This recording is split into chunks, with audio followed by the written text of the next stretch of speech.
สบายดีท่านผู้ชมเนาะสบายดีท่านผู้ชมพี่น้องฝั่งลาวเลยครับสบายดีท่านผู้ชมพี่น้องฝั่งไทยนำเด้อมื้อนี้เนาะมาหาลุงโสมเนาะนี่เนาะนี่เนาะพี่น้องอันข้างหลังนี่ก็คือข้างเข่าก็ว่าแม่นเนาะข้างเข่าของลุงโสมเนาะข้างหลังนี่โอ้หลายเลยสุดยอดเนาะเบิดนี่ประมาณจักสอบเนาะได้นี่เดี๋ยวสิพามาเบิ่งว่าเข่าของเพิ่นนี่ได้จากการเฮ็ดหน้าแน่แล้วก็ได้จากการไปปั่นเข่าแน่เนาะ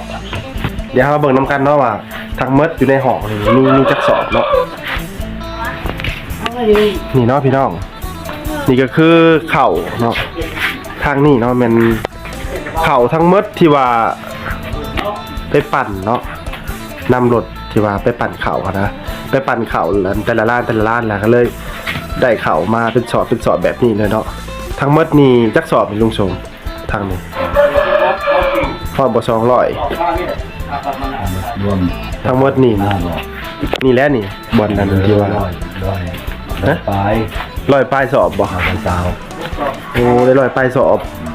โอ้ร้อยปลายสอบนะจักมือน่ะไปปั่นเข่านี่พอดแล้วบ่เดือนนึงประมาณเดือนนึงบ่ประมาณเดือนนึงประมาณเดือนนึงได้ร้อยกว่าเนาะประมาณ100แต่ฮอดบ่150 120บ่ประมาณนี้เนาะอ๋อนี่ก็คือเขาเนาะเขาลุงโสมเพิ่นยังบ่ได้ขายเพิ่นน่ะเพิ่นบ่ได้สิขายเขานี่โอ้กองสูงเพิ่นเพียงกันคือเนาะท่านผู้ชมผู้สุดยอดโอ้เป็นกระสอบหมัดปากแบบนี้เลยเนาะนี่ก็คือแบบเอาอัน เอาเพื่องใส่ปากกระสอบแล้วก็เอาเสือกพางเนาะมัดแบบนี้เลยเนาะโอ้แต่ละสอบนี่มีไม้เลขเบิดบ่นี่27 26 25โอ้คุณน่ะท่านผู้ชมอ๋อต้องไม้ไว้เนาะว่าสอบที่1นี่เนาะนี่สอบที่1เนี่ยที่2เนาะมีเลขตามลำดับของการไหวเป็นระบบระเบียบเนาะได้ข่าวมาจากการปั่นเป็นบ่เอารถไปปั่นแต่ละร้านเนาะแล้วก็ถ้าสมมติว่าร้านนี้ได้10 สอบต่อจักสอบเพิ่นให้เอานำเขาสอบนึง10 สอบต่อสอบ1เนาะท่านผู้ชมสมมติว่าเอารถไปปั่นข่าวให้เจ้าของหน้านั่นเนาะปั่นได้10 สอบแล้วก็เอานำเจ้าของหน้าหาสอบ1เนาะแต่ละมือนึงได้ประมาณจักสอบนี่ไปปั่นเขานี่มือไปเลยสอบบางมือก็หาสอบบางมือก็6 สอบแล้วแต่เนาะอันนี้แม่นเขาปั่นเนาะบัดนี้ทางภาคนี่เนาะทางภาคเบื้องนี่แม่นเข้าหน้าบ่โอ้จะเพิ่นมืดนิดนึงเนาะท่านผู้ชมอันนี้เข้าในหน้าตัวเองเนาะนี่โอ้ประมาณจักสอบอยู่นี่ประมาณจักสอบนี่ประมาณ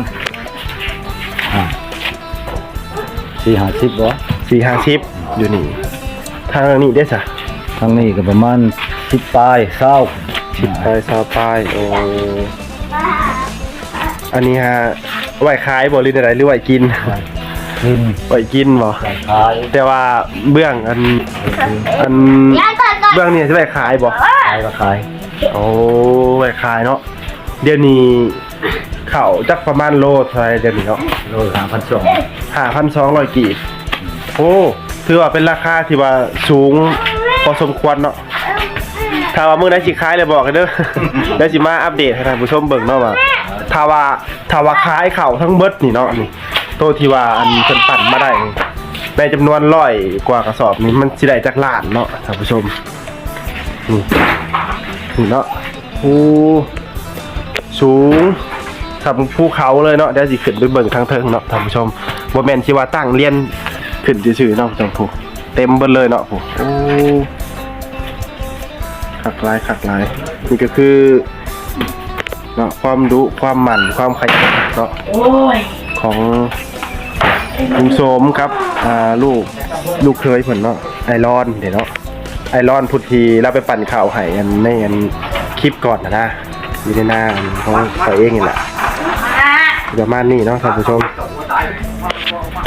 โอเคเนาะมาเบิ่งมาเห็นข่าวลุงโสมหลายแบบนี้แล้วก็เป็นตาสะออนเนาะท่านผู้ชมเป็นตาสะออนแล้วก็อ่านท่าว่าเพิ่นมื้อใดเพิ่นขายเนาะแล้วสิมาถ่ายให้เบิ่งเนาะว่าเพิ่นสิขายนี่เบิดนี่สิได้จักโลแล้วก็โลหนึ่งมันตกอยู่ 5,200 กีบเนาะ 5,200 กีบถ้าว่าขายเบิดนี่เนาะเบิด100กว่ากระสอบนี่มันสิเป็นจักโตนเนาะแล้วสิมาถ่ายให้เบิ่งว่าเพิ่นสิได้เงินหลายปานใดเนาะจากการไปปั่นข้าวเนาะเพราะว่าเพิ่นสิขายแต่ข้าวตัวที่ว่าเพิ่นไปปั่นมาเนาะข้าวตัวเพิ่นนั้นเฮ็ดหน้านี่เพิ่นสิบ่ขายเพิ่นน่ะเพิ่นสิเอาไว้กินเนาะเพิ่นสิขายแต่ข้าวปั่นเนาะข้าวปั่นมาได้100กว่ากระสอบเนาะถือว่าบ่ธรรมดาเนาะสำหรับคลิปนี้ก็สิได้จบไว้ซั่นนี้ซะก่อนเนาะท่านผู้ชมแล้วเรามาพอกันใหม่ในคลิปเป็นคล้ายข่าวเนาะเป็นคล้ายข่าวจังสีมาถ่ายให้เบิ่งเทื่อนึงเนาะสำหรับคลิปนี้เนาะต้องขอตัวลาไปก่อนเนาะแล้วก็อย่าลืมเนาะกดไลค์กด Subscribe เนาะกดติดตามให้ช่องไก่ DM Copy นั่นเด้อเนาะเพื่อสิได้เป็นกำลังใจเนาะในการเฮ็ดคลิปต่อๆไปเนาะสำหรับคลิปนี้เนาะขอตัวลาก่อนเนาะบ๊ายบาย